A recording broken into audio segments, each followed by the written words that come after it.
Let's start off with Jesse's most overrated quarterback in the 2021 NFL draft. Make the case. All right. So Bay Area Ballers DM me and he said, hey, there's a guy I want you to take a look at. 2.5 hours, every single throw he made this year in college. I'm like, oh God, this is a commitment, but let's do this. Yeah. So watch 2.5 hours of Mac Jones. And I couldn't put my finger on who he reminded me of. Mm-hmm. I've heard a lot of Jimmy Garoppolo, which, he wears number 10. He's running a similar offense to Shanahan. I can see where you would get that. I even tweeted that. Yes. Yeah. They look the same it's the number 10. I always fall for the number thing. Yeah. Every time. Every time. We're hearing a lot of Kirk Cousins. I can understand the Kirk Cousins thing a little bit. And I guess I think his upside probably is a Kirk Cousins, but the guy that he reminds me of the most, and I went back and I watched film, and God, the way that their throwing motion is, the way that they hitch into throws, the talent that they had around him in college, the hype, the fact that this guy also ended up going top 10, Matt Leinart.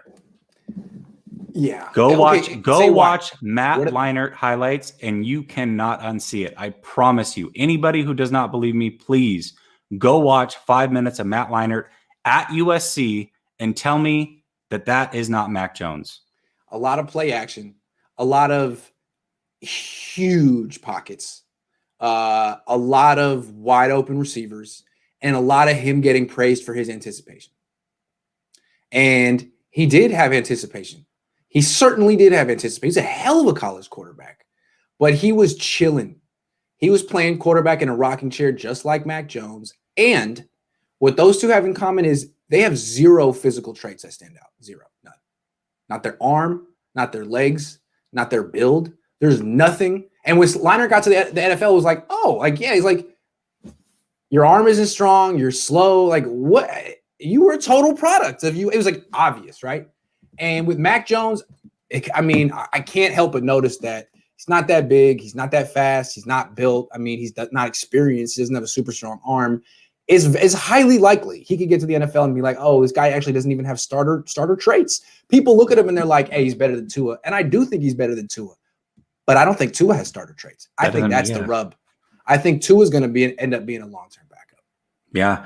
The one thing, too, that I noticed, I was dizzy watching swing pass after screen after crosser. Like, everybody wants to talk about how he was like 76% completion percentage. It's like, well, yeah, when you're dumping it off 40% of the time, I get it. And when you're throwing to wide open receivers in clean pockets, great. That doesn't impress me. That's what Leinart did. Right. And it impresses me like Baker Mayfield impressed me. My buddy and I back in the day had that argument. It was Baker Mayfield.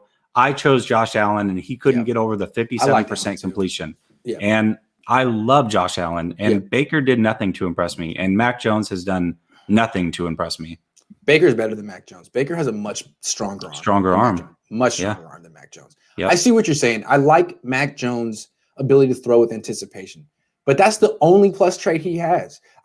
He, in my opinion, is spooked by NFL pockets, ones that aren't huge.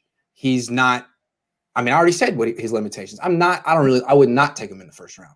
And calling him Matt Leinart is fair because I've been comparing him to backups and stuff. I thought Matt Barkley at first, but no, this is going to be a top 10 pick. That's a fair comp. We're talking another top 10 pick who went to another powerhouse and was basically a product of a hell of a run game and a hell of an offensive line. When Matt Leinart was at USC, he had Reggie Bush. What was the other dude?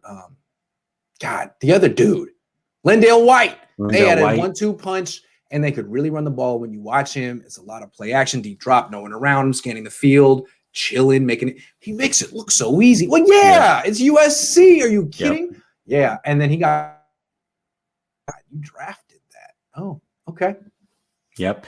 The other thing, too, if you pay attention to Mac Jones, and this really bugs me about him, is the same thing that bugs me about Jimmy. If you want to, I guess, draw that comparison, he fades away a lot.